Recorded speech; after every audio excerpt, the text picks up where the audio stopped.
So then maybe if there's any questions on anything more specific. You had a question. Would you mind elaborating on Manas Puja? Manasa Puja, but what do you mean by it means elaboration means you're going to go through you're going to worship with 16 items. So you're going to go through those 16 items in your mind, what you would be doing. Like that. Okay? But it has to fit within the time frame. Like that. Yes? I had a question, just going back a little bit. You said seeing and performing is, you get the same benefit, and consciousness depends on your own. What if you're seeing somebody perform an arti, and you know that they're not doing it correctly, but you can tell that they're doing it with as much love and devotion as they can. Does that affect your consciousness? If you're looking at them and saying, that's not right, does that? I mean, it will to some degree, but then afterwards, it means if the person is performing the artik, you're watching, they're not doing it nicely, then after the artik you explain to them, properly how to do it, then you won't have the problem again. Like that. But otherwise you just move somewhere else where you can't see the pujari. You know what I'm saying?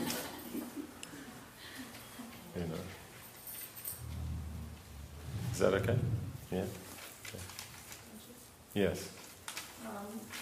We were discussing about home worshipping, and in that regards, I wanted to ask, what is the difference between if you have a home installed deities versus non-installed deities? Installed or non-installed? Right. So, is there any difference? Significance about, or once you have installed, or is it okay not to have installed? Traditionally you have installed, permanently installed, and temporarily installed. So personally I don't know about uninstalled. Like that. I'm not exactly sure how that got established. Because there's this idea of it's not installed, you don't really have to take care of it. It's kind of like your wife, you have to take care of. If you have a girlfriend, you just keep her in the closet, and whenever you want, you pull her out and take her out to dinner, and when you're not interested, you keep her back in the closet, You know what I'm saying? So, it's hilarious, but you're applying the same thing to the deity. So, from what it means, like we used to have, there was a set of deities, Gornitai deities in Mayapur. They would stay in a trunk in Prabhupada's room. And whenever there was some big festival or some program, generally outside preaching program, then they would come out of the box and then they would be at that program. But when they were there, they would be worshipped, properly like regular deities with second initiated devotees. And then when that program was finished, they go back in the box. It's like the shaligram. You take him out, you do your worship. When it's finished, you put him back to sleep. So that's what Prabhupada was laughing one day, talking about shaligram worship. He says, mantra sleeping, like that. So that's the idea, is that you might have a set of deities, like let's say you have a temple, you don't have Radha Krishna deities. So then for Janmashtami, you have a set of deities, they sleep all year, and on Janmashtami you wake them up, bathe them, do all the pujas and everything nicely for that day, and then that night then there's the abhishek, and then the next day you put them back to sleep.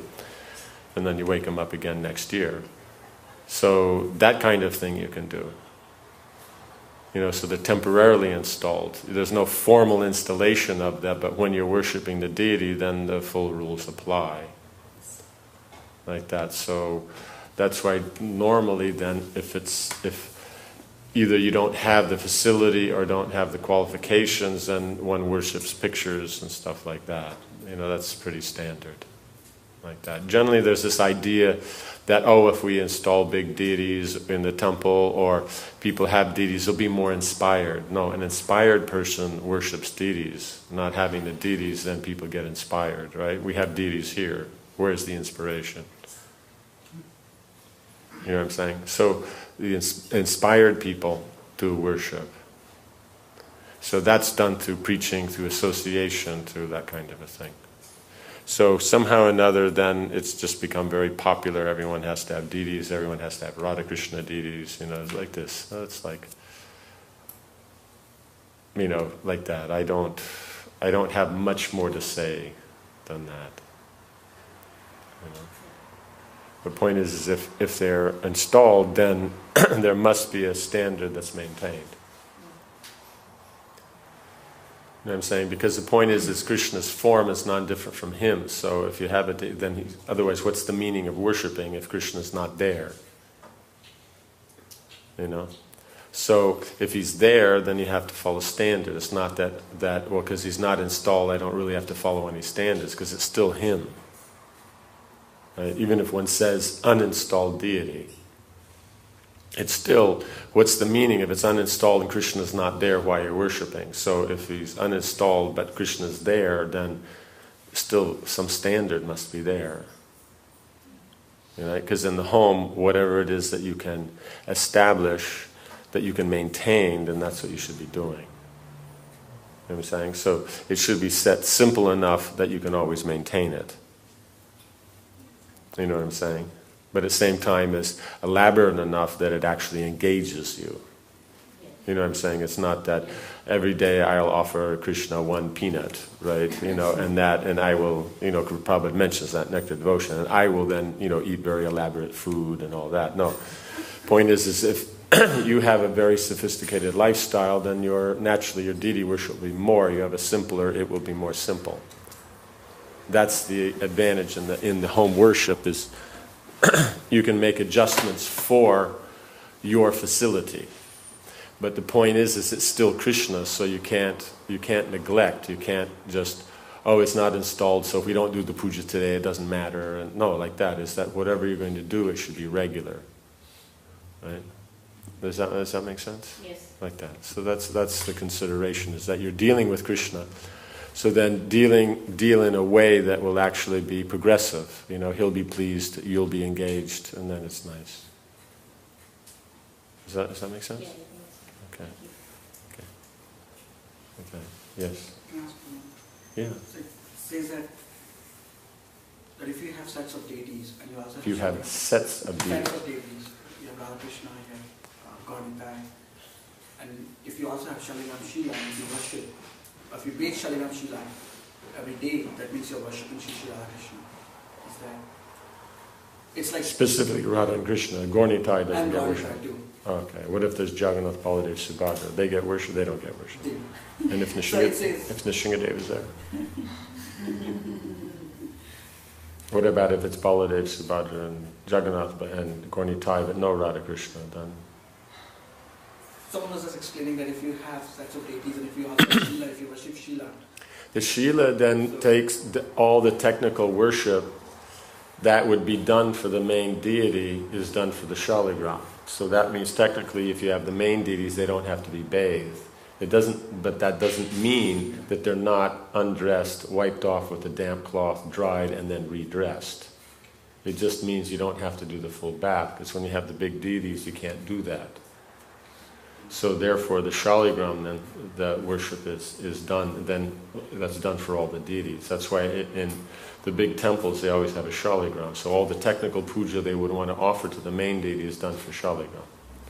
So it means it would be technically like he's an Utsav Murti, like that. So then all the different functions, like the big deity you can't put to bed, but the Shaligram you could put into bed. He can be bathed, he can be, so any kind of special things that you want to do is done for him. Right? But that doesn't mean that one neglects the big deity. One doesn't have to change his clothes or wipe them off or do anything like that.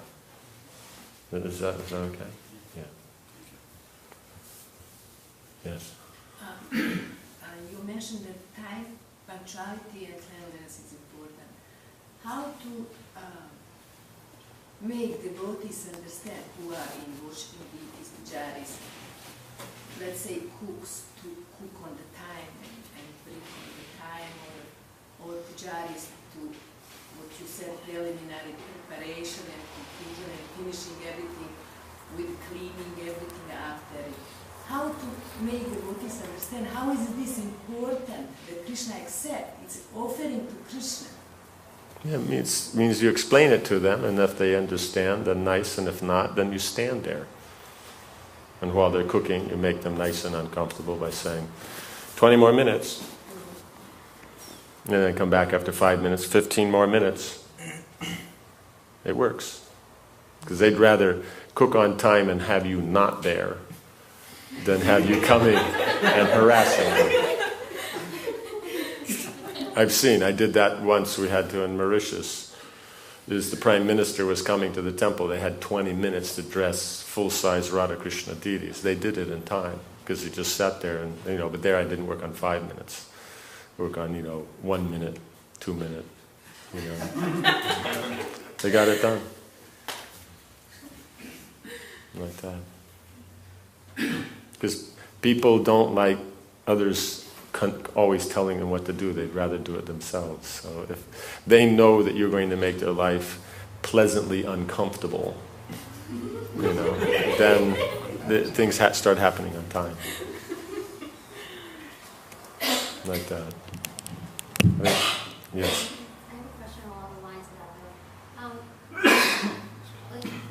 I've heard one of the reasons why you don't go out to even vegetarian restaurants because you don't know the consciousness of somebody cooking. So if you're standing over them and you're counting down for them, and they're thinking, you just shut up or whatever they're thinking, isn't there a negative consciousness going into that, and then all that prashadam is all that bhog is gonna get then offered to the deity. So then it's like. So, but the point is Krishna likes it on time and they don't want to do it on time, so how is that good consciousness? You know what I'm saying? And the point is you're telling them something that they're actually supposed to do for Krishna, so if they're getting bent out of shape, that's their problem. It's not your problem. Does that make sense? I mean, if you can, best is that everybody hears that everything should be on time, and so therefore they'll make that endeavor. I'm talking for those that even despite that still, either they're so spaced out, then they don't feel bad. Or the ones that just have attitude, but then you just show more than what they got. You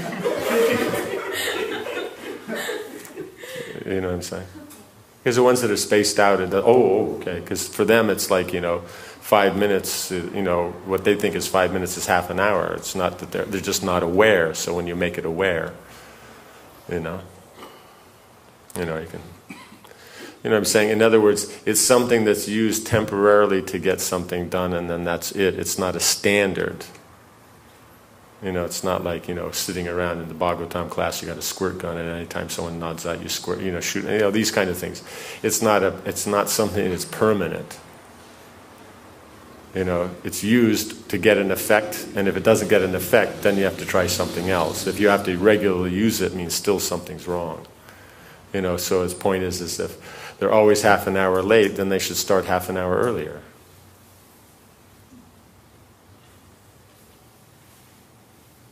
Does that make sense? In other words, that's all the quicker they can cook, then start earlier.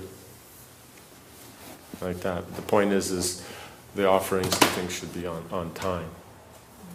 Like that. Is that okay? Okay. It's sometimes a little painful being, nudged from the mode of ignorance, up to a higher mode, so. Like that. But it has to be done.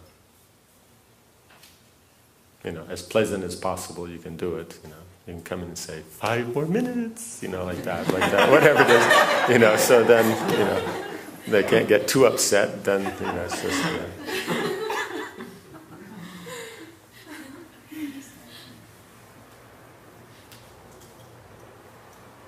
Is that okay? Okay. I was wondering, I feel that I don't have a very good understanding of Ekadasi, and I know it was very heavy to break Ekadasi. Everybody would say that basically that if you accidentally broke Ekadasi, it's more sinful than killing a Brahmana. Yeah, I'm not sure about Brahmana. I heard your mother and father. Oh, okay. The But then another devotee told me that if you like, you know, if you accidentally go like a Ekadasi, but then you're eating, it was prasadam, that prasadam, how is it simple to eat prasadam? Maybe you could explain more about Ekadasi. Ekadasi is the mother of devotion. What do you call it? There's one story that there's the Papa Purush. He's this little guy about this big. He sits right here. And his body is made up of all the sins personified, you know, like that. Like his nose is killing a Brahman, and you know, like this. It's all the whatever there are. So then, when people are sinful, he becomes prosperous. And when people are not, then, you know, his health isn't so great. So, one point people were becoming, you know, just by the effect of time, becoming very sinful. So then he was becoming very, very, you know, happy, very fat, and, you know, everything, he was good health, right? So then from this, then all the hellish planets are just filling up with living entities and all that. And they're all, you know, in anxiety, because it's not exactly, you know, it's not exactly what you call 5-star arrangements, you know. So then I think someone went to the Lord and said what to do, because it was so loud, because everybody basically was in hell. So then, you know, how to deal with this. So then Krishna said, okay, so then whoever follows the Ekadasi, then they'll be freed from this, right? They'll go back to Godhead. So then, you know, it was announced, and so everybody started following Ekadasi in hell, right? And so then everybody's leaving, going back to Godhead. And so then Papa Purush is getting very, very skinny again. And then so he went to Vishnu and said, well, you're the Lord of creation, so you protect everybody, so I'm also part of the creation, so you please also protect me. You know, so then Krishna said, all right, so anyone who eats grains on Ekadasi, then they'll be under his control. Does that make sense? But how can he, so he also is residing in the grains that are an object to control? Means on Ekadasi, he can reside in grains. You know, it's not that the prasad becomes sinful, it means that he's there. It's just like you have prasad and some flies sit on top. You know, it's not that the prasad is contaminated, it just means there's flies there. So he enters the grains, so then on that day is that you'll get the benefit of having taken prasad, but you'll also take on the sins. You know, it's just like you have prasad and we put poison in it, you get the benefit of taking prasad, but it also you get the poisonous effect.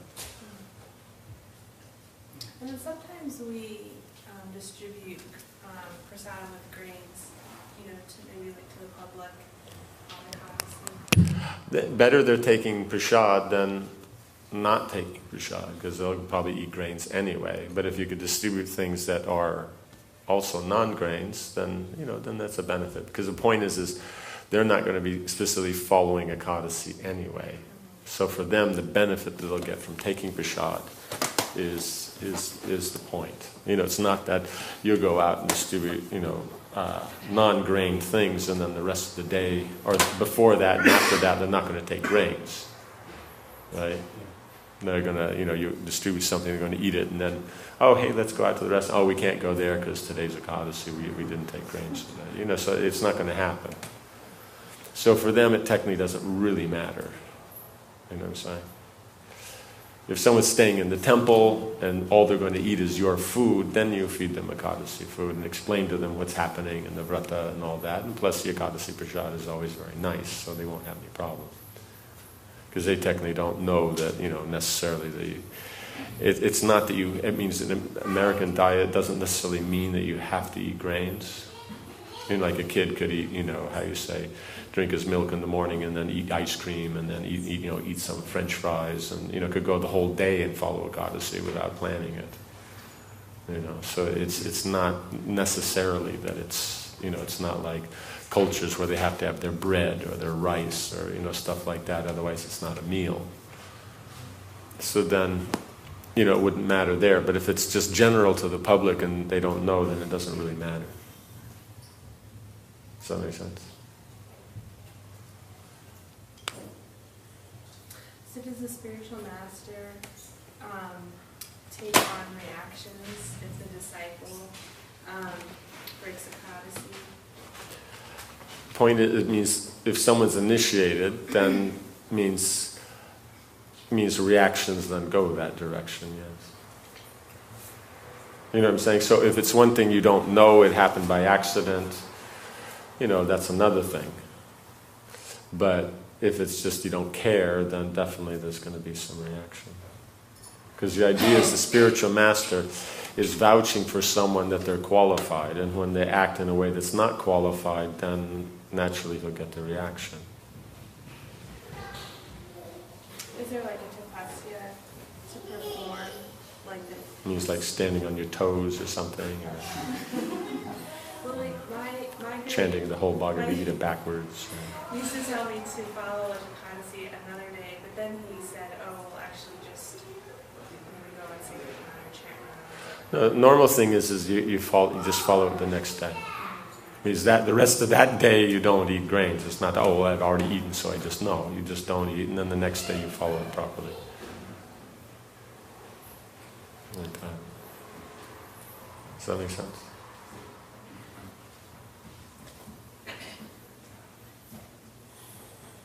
Okay. Yeah. On the Ekadasi stuff, what happens sometimes if you have a guest and guest is not doing Ekadasi, so is it alright to feed them what they want to eat and then you do the Ekadasi? Depends what kind of guests they are.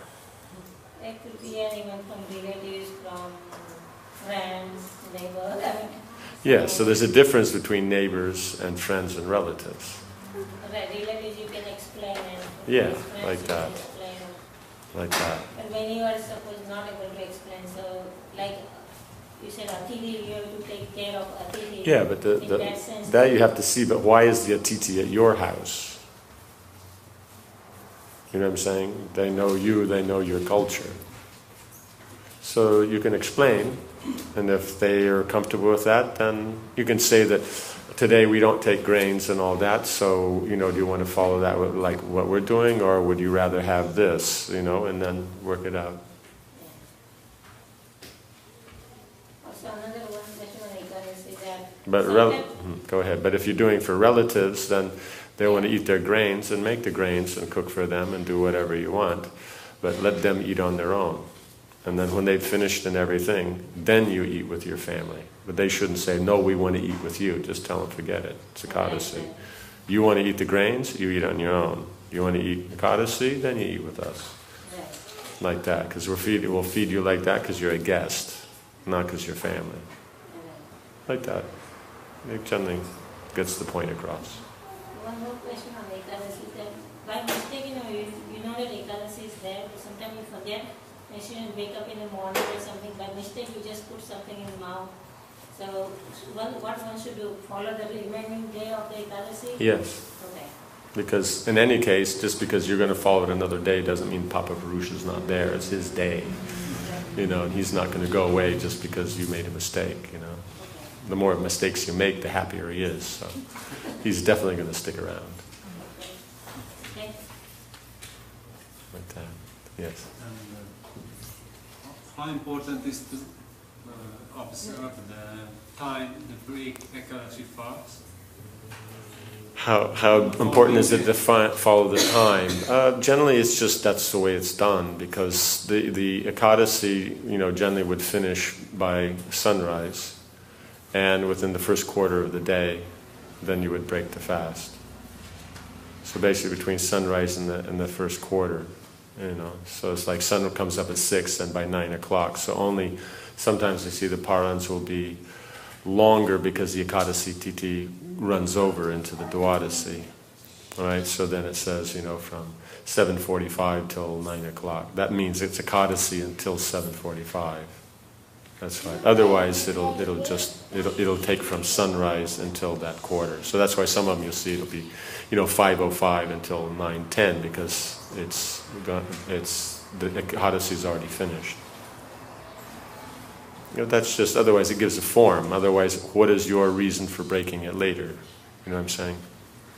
idea is here's a form, this is the rule, this is the way, the tradition, so I use that, then it connects it. Otherwise, how do you connect it? Just, you don't like, you'd rather eat later. So the point is, you only have to take one grain, you don't have to eat a whole meal. Yeah. So is that okay? Yeah. Okay. Yes. Sorry, I had another question. Yeah, fine. I've heard that it's not really good for a pregnant woman or for a new mother to follow ecology. Why would it be a problem? just Since always- when does grains I've make just it all always happen? heard that it's- I've never heard that. I've had so many Indian women tell me. But from which, from what community? When Phoenix, I was there. No, for but that's 2 years. Phoenix, I'm talking Well, about. there's like a large Indian and Nepali community there. But I'm just saying, what community? Community means, are they Gujarati, are they Rajasthani, are they Sindhis? Gujarat. Gujaratis. I've never heard it. And they've always told me, like, every time they would see me calling and goddessing, they're like, you shouldn't do that, it's really bad for you, you're pregnant, and then you're a new mother. But maybe because the way they do it, maybe they do it a different way. But I mean, when we eat nice food, so what's the problem? And that's the other question, what if, like... You know what I'm saying? Because I've never heard that before. I've never heard that any community ever even says that. I mean, if they were Sindhi, I'd understand. Like that, like that. But if they're not Sindhi, it doesn't make sense to me. Or if it was near Near Jalakadasi, that's another thing. That I wouldn't bother No, with. I mean, they would say it on any... They just want to be special, that's all. I'm pregnant, so therefore the whole world goes around me. And then, But I've never, you know what I'm saying? I've never heard it from any family tradition anywhere in the last 35 years of being in India. But what if you have like some sort of medical condition where you have a doctor saying that it's not healthy for you to consume? It means your health will only be maintained if you eat some bread. You know what I'm saying? What is it that is the problem with Ekadasi? You can eat as many times as you want, how much you want, whenever you want. Well, when I was in Phoenix, because I had heard it so much that it was unhealthy, and then even like my doctor while I was pregnant with my third son, she would say, yeah, it isn't a good idea because you're probably not getting all the nutrients that you need for the baby, blah, blah, blah. And so, did you ask him if it was all right to not eat meat? Right, I did. They knew I was... You know what I'm saying? Because according to them, unless you ate meat, then you wouldn't really get the nutrition you need. But what I would do is I would follow half-day policy. Is that... Half day means? Like, up until, like, maybe about 1 o'clock when they would serve the shot, and then I would take, I know it's like, the amount that you take doesn't make a difference, but I would take smaller amounts. No, but the thing is I've never heard of this. So this is made up by some ladies in Phoenix. Remember, they are in Phoenix. The people who are worried about Ekadasi and that are still living in Ahmedabad. They're not in Phoenix. The ones in Phoenix, I wouldn't take it seriously. See, that's the difficulty is sometimes some of the aspects of that the Indians in the West talk about, some of them are correct, but sometimes they're really off the wall.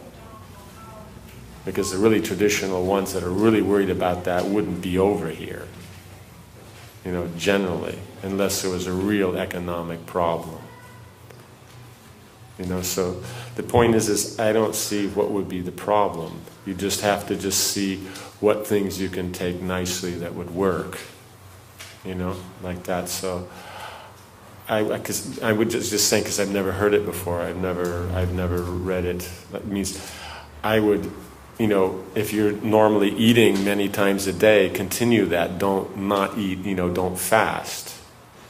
But just eat, within what's there. Because you can eat other things. Like there are cultures that just eat buckwheat. For them, that's their grain, but it's considered an Ekadasi thing, or it's very healthy, and so there's so many things that you can do, like that, or does that make sense? Milk, fruit, these things are very good for health. like that. Point is also is that they're a doctor, they're not necessarily a nutritionist.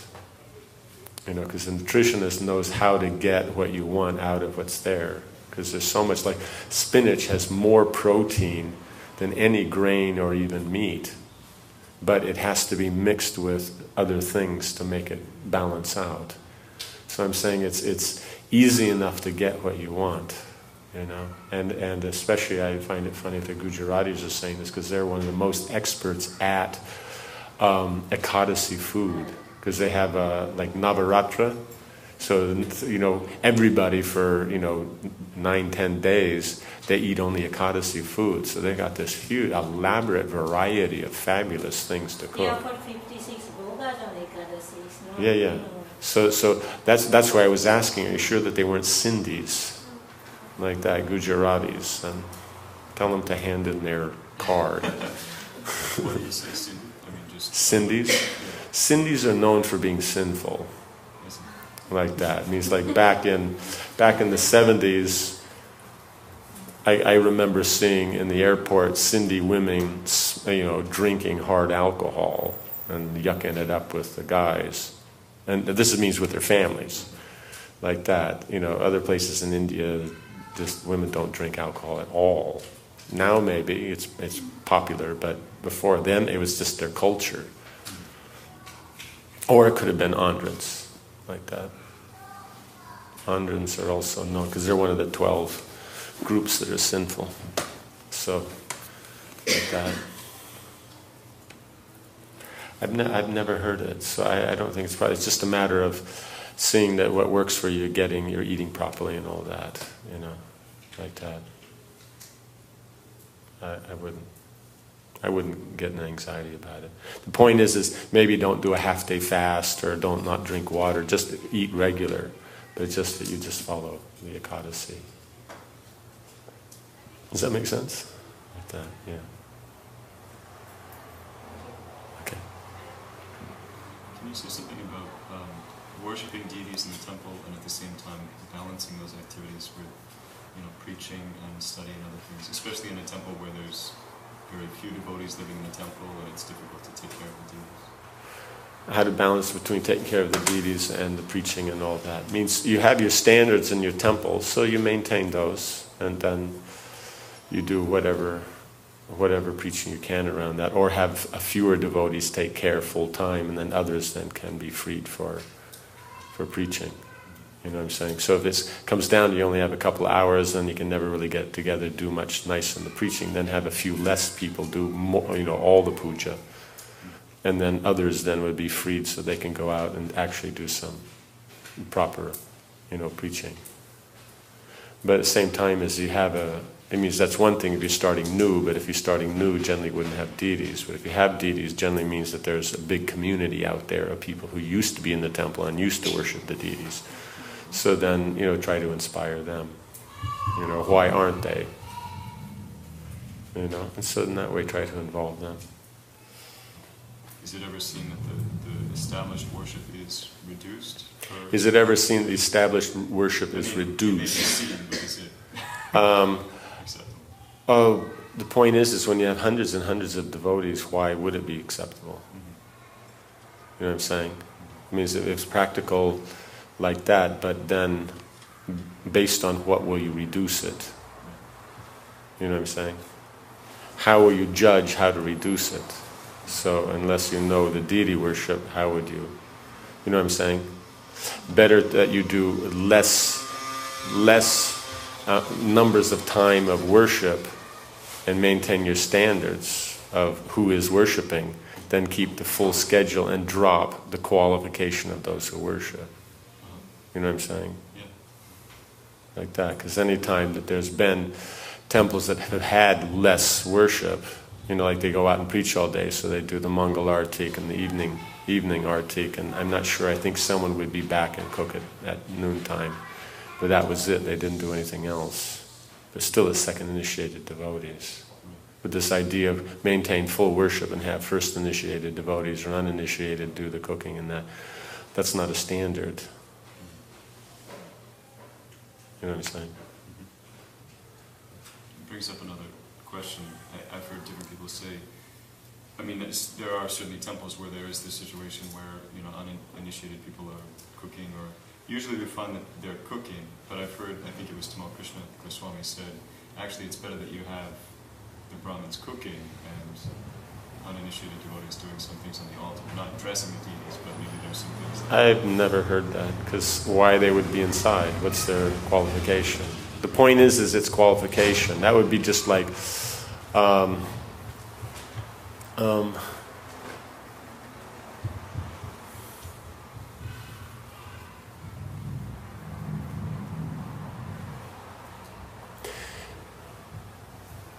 like this, okay, you don't have someone to drive the car, so therefore someone without a license or underage, then they can drive. You know what I'm saying? Better to take a bus.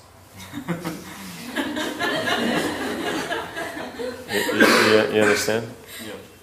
The point is generally these playing with the standards are a pastime of those who don't know a whole lot about deity worship. Generally. You know, and then the temple president will say with all audacity, no, but this is our standard, but it's not a standard at all. You know, so I'm saying you can't call it a standard, you know.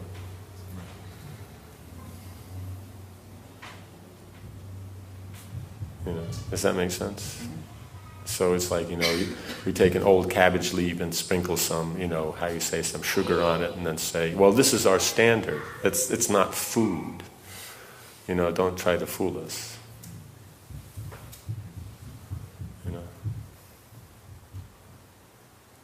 And especially, don't try, you can't maintain the standard you have. You drop the standard, and at the same time you're planning to build a new temple that's got even bigger facilities and bigger, more elaborate things happening. You know what I'm saying? Like that. That's the point. You can't take care of one kid, don't have the second. Like that. And just say, oh, well, we'll just drop the standards.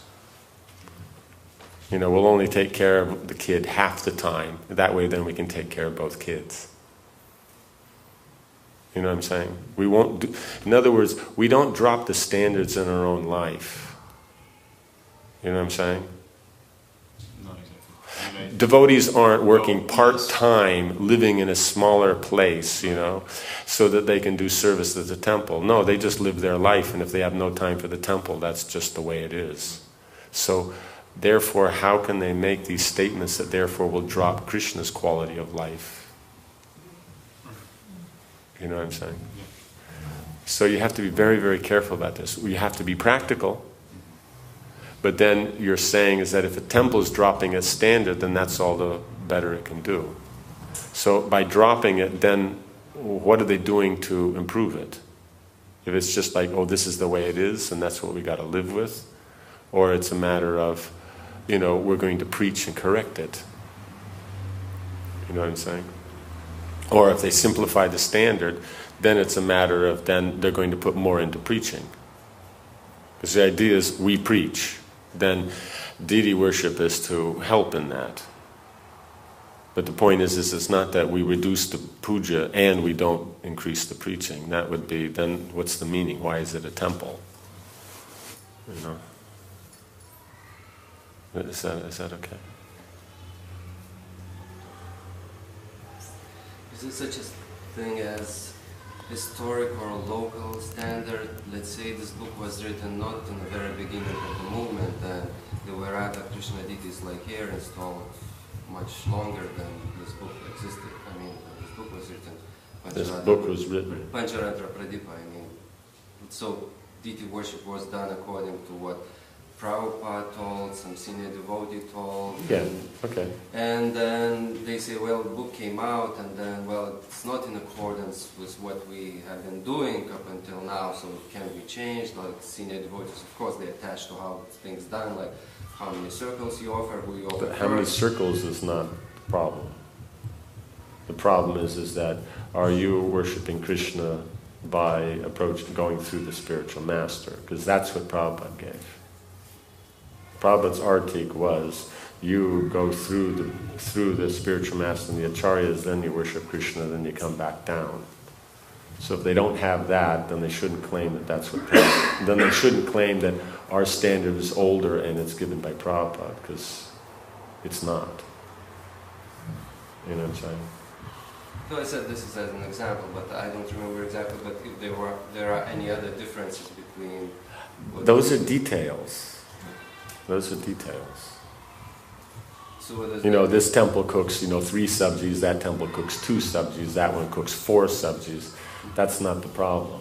The point is subjis are being cooked. You know? Does that make sense? Yeah. So this is just to be standard. Plus, you have to also remember that why was the Pancharatra Pradeep, even the idea came up? Why was it expected that it should be created? But Srila Prabhupada asked it to be written. Does that make sense? So then if he establishes something, say a standard book should be written, and then the book is written, then you don't say, well, Prabhupada did it this way. Prabhupada started it that way, then expected, a book that would standardize things and make things so everyone understands nicely. He even had it that part of the Bhakti Shastri was studying this deity worship book. If you wanted to get Bhakti Shastra, you had to study this book also. Right? So it was also one of the things, he called it Archan Padati. So the original book was called Archan Padati. Then when they took that and revised it, then it came out as Pancharatra Pradeep. Does that make sense? Like that. So you have to look. If Prabhupada came and specifically did some certain things there, and so therefore out of that appreciation for that particular thing is kept, that's fine. It works. But then other things then you have to see is, can they be developed or refined or improved, or you know what I'm saying? So that that makes a uniqueness for that particular temple. Is that okay? Yeah. Yeah. Okay. Also, a little bit in relation to what you were saying, preaching versus worship. I know one person who was giving seminars in Europe, that's where I'm from, in the temples. He was saying things like, well, preaching is so important, although he is a pujari, full-time pujari all the time, but he would say, well, if I do arati and nobody else is around, like some guest comes in, I feel comfortable.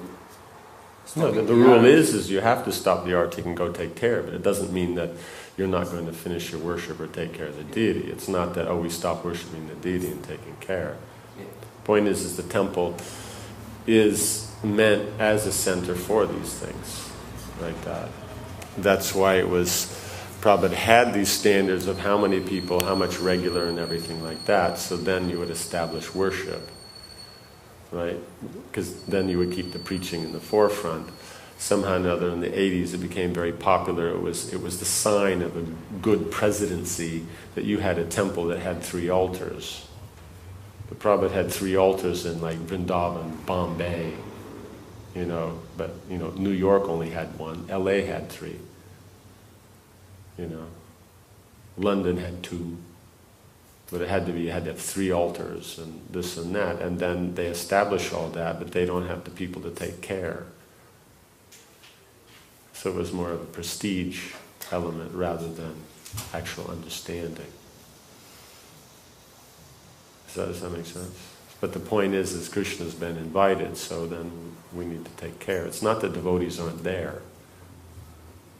So the point is, it's not, no one's around, we can't worship. Then that means, well then, where's your preaching? If you say preaching is more important, then go out and do it. Why is it that so many hundreds of devotees in the yatra aren't taking part? You know what I'm saying? There must be a reason. So then, find that out, correct it. I just meant this as an exception and also as an attitude, in that during this situation. But that's the attitude of a pujari. That's not of a manager who knows nothing about puja and is just trying to find an easy way out. You know what I'm saying? Pujari is he's doing the worship, and some guest or somebody comes and there's no one else. He takes care of the guests because they're Krishna's guests. So Krishna wouldn't want to sit there and be worshipped while his guests are neglected. His guests, so therefore you take care of Krishna's guests. When that's finished, then you go back and finish the worship. Prabhupada makes that very clear. That's normal. But if it's in a temple situation like this, you could have someone else around to take care of guests if they regularly come in. But that person you're talking about there was probably on a farm out in the middle of nowhere, where generally no one ever did show up, so it wouldn't be a problem. So if someone did, then they just stop and take care of it. Does that make sense? Also another situation, let's say you giving lecture or somebody else is giving lecture, and then ringing bells, blowing conch shells. Again, I remember it was also told that you shouldn't do those things when the lecture is going on, because this is part of worship too. And yeah, it's kirtan. So I see pujaris sometimes being confused, like, well, it's worship, but it's part of process. I have to ring at least a little bit or blow a little bit. So then the thing is if they have to ring a bell, do they have to ring a big bell? Why can't they get a little dinky bell? They make these little silver bells about this big. You know what I'm saying? So that's the whole point. You want to maintain a certain thing, find a way to do it. That's a symptom of intelligence. If it's just, no, we have to do it this way, then that's generally more sentiment. What's that? It would be normal not to ring the bell, I think. Also. The point is what does the bell do? Why do we ring a bell? So can the Pujari explain why the bell is wrong? Right? In the bell, all music is present. So the point is when the worship goes on, there must be kirtan. Right? So if there's no kirtan, then you ring the bell. Right? Does that make sense? So that way, kirtan's always happening when the worship's going on. Right? So if you're doing that kirtan and they're out here mridangas and kartals, then there's more kirtan. It's just there's kirtan plus more kirtan. Right? But if you're glorifying the Lord, you're giving a class, and they're ringing a bell so that no one can hear it, then how is that service? You know what I'm saying? So they don't even know, they know they have to ring the bell, but they have no idea why they're ringing the bell. Right? The conch then removes all inauspiciousness in that. If a lecture is going on, that's already going on. So there's no need. Right? These are mediums for showing one's devotion. But they're part of it. The main thing is your lamp or whatever, their boga or whatever else is that you're doing at the time. Is that okay? Yeah.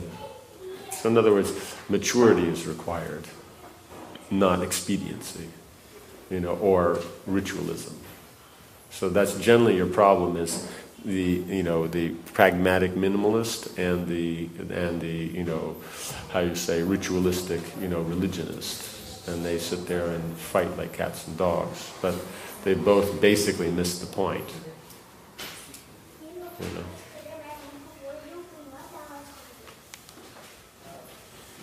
Is that okay?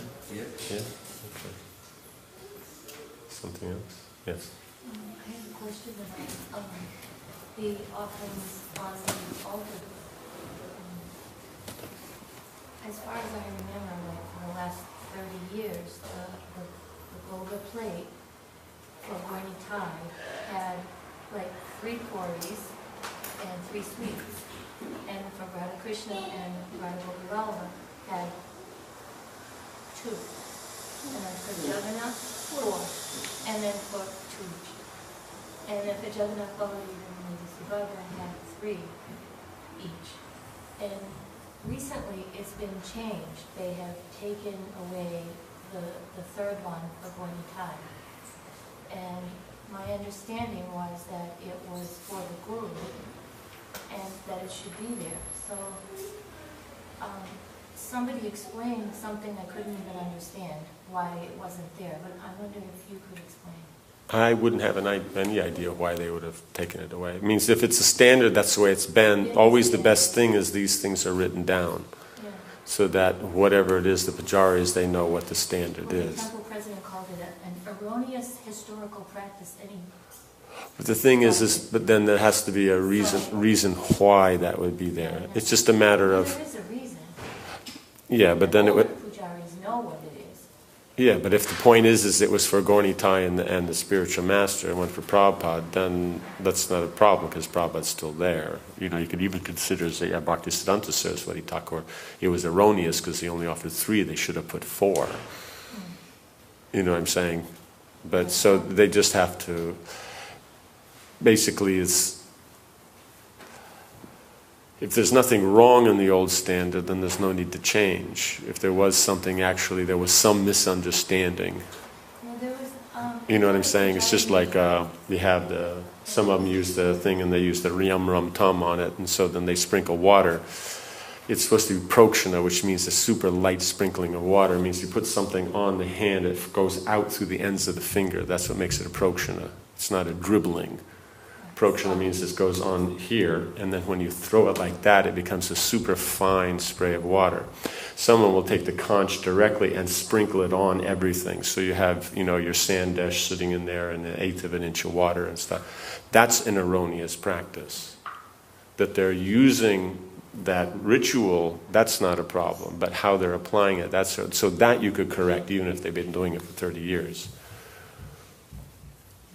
So then, but these are things then you have to, you know, the pujaris who know and then sit down and then work it out. Because it's not a political point. It's just a matter of working it out and just seeing so that, you know, it's satisfied whatever it is. And then whatever is the standard should be written so that as pujaris adjust and change, that the standard remains the same. Yeah, we did have a pujari meeting and had decided unanimously all the pujaris were going to have this one senior pujari rewrite, or write, we have no deity manual, write the deity manual with the under, you know, I had the books, the old books, the white one, the original deity manual. But that's what the Pancharatra Pradeep was there to adjust those, because sometimes certain things would be super technical and other things would be super simple. There wasn't a consistency in the level of it. So that's why then it was redone. Like you have these super elaborate thing for installing the asana that you sit on with Vedic mantras, but then something else has no mantras at all, that it technically is just as elaborate. So it's just that the person who made it liked this thing and didn't know about that thing, or, you know, that kind of thing. So it was Pancharatra Pradeep was to make a consistency. So if you want to run at that depth, then everything is to that technical. And if you want to run at a simpler, then everything is that simple, rather than just you pick and choose that, well, I like more mantras, so this or that, or each individual pujari adding their own, you know, preference and then changing the worship. So, but you always have to remember is that in the deity worship that you have, it's always a combination of the authorities that take care of the deity. So that means, in our situation, would mean your head pujari and your temple president, because the temple president is also taking responsibility for seeing that, you know, the manpower and money and that is there. So whenever they do these big programs, like there's one, anything where there's representative as like a special thing, something for the deities, like reports or where they're begging for forgiveness or any offenses that are committed over the year or anything. It always involves the leading pujaris and the leading administrators. You know, anybody who's connected, or if there's an acharya, then they all have to be involved. So it's not that it's, you know, one against the other. It has to be a combination, because if there's not a cooperation, then that's not also so good. Well, it seemed like there was a lot of cooperation until the committee vetoed it.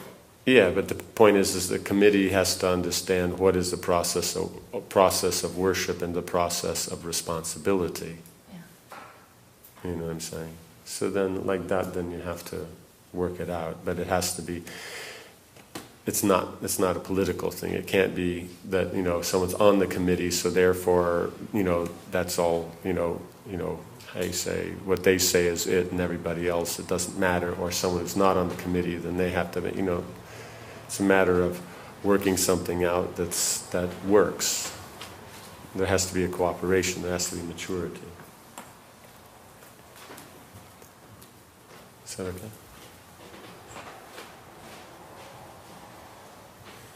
I feel sad that Krishna has to eat counted pakoras and counted puris. He can eat only one puris and one pakora or one sweet.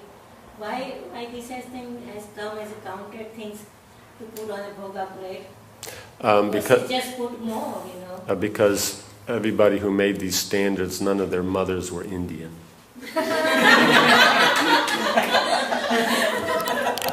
Right? So therefore, in the morning when they got up, they got one piece of toast or they got two pieces of toast, and that was it. If they had an Indian mom, then they would just pile it up, that's all.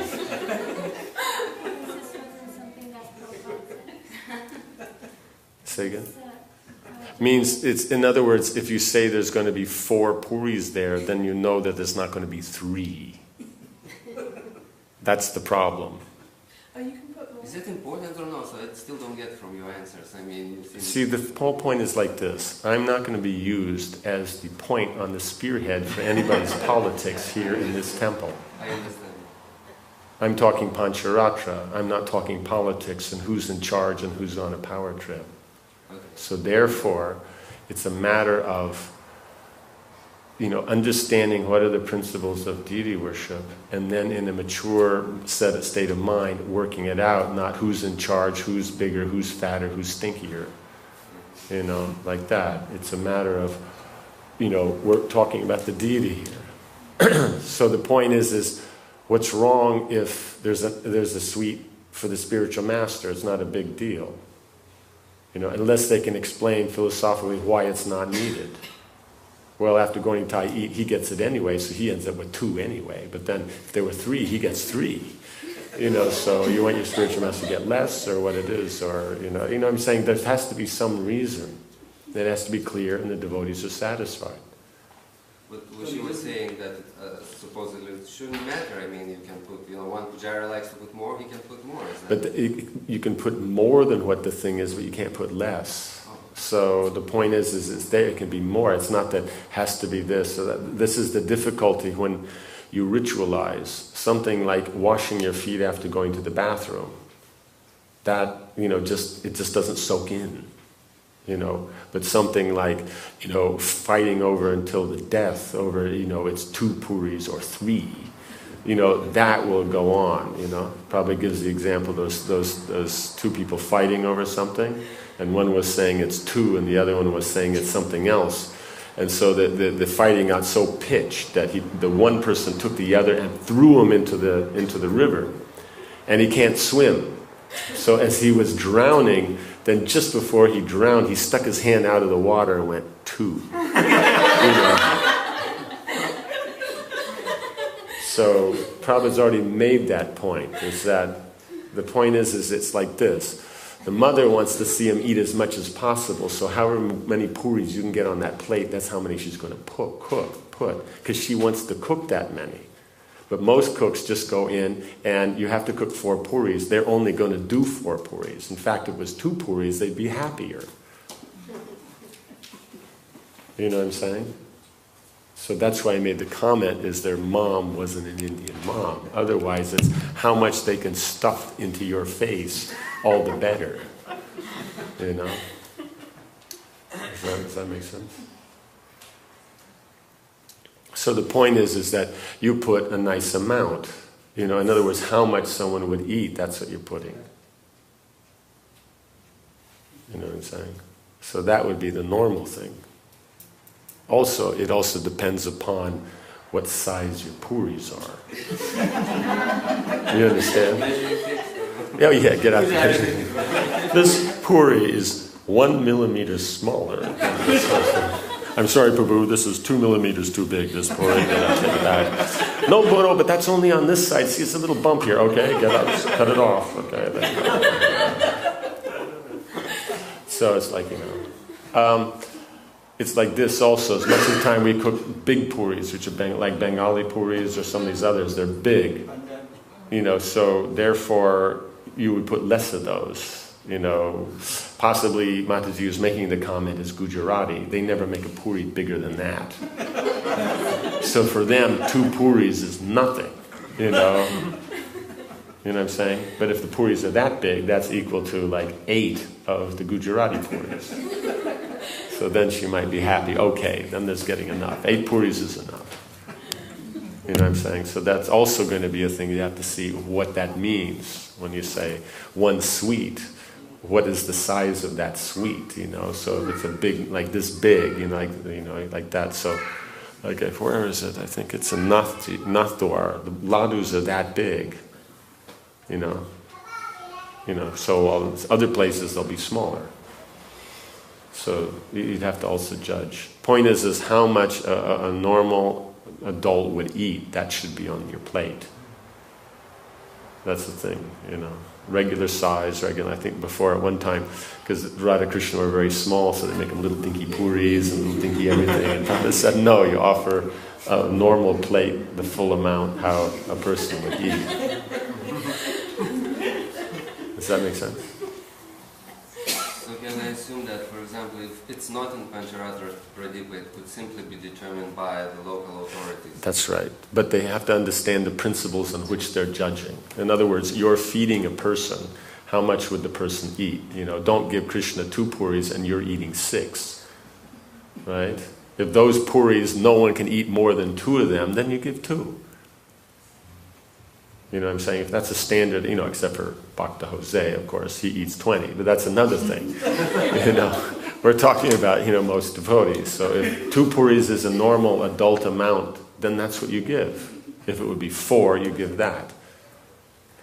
But you could be going on the principle, I can see another angle, and unfortunately in support of the temple president here, on the numbers. You'd never give odd numbers. In the way 3. You can give 5, but you never give 3. You can give 2 or 4. But 3 is for enemies. So if that's the consideration, then 3 would be wrong. Then if you want the spiritual master to get, since there's 2 spiritual masters sitting there, increase it to 4. So it's either you reduce it down to 2 or take it up to there, but 3 would be incorrect anyway. Like if you put, in other words, it means if it's something loose, you don't worry about it. But if it's in pieces, like you won't give 3 pakuras, it'll be 2 or 4. Or sweets, it's 2 or 4, it won't be 3. Does that make sense?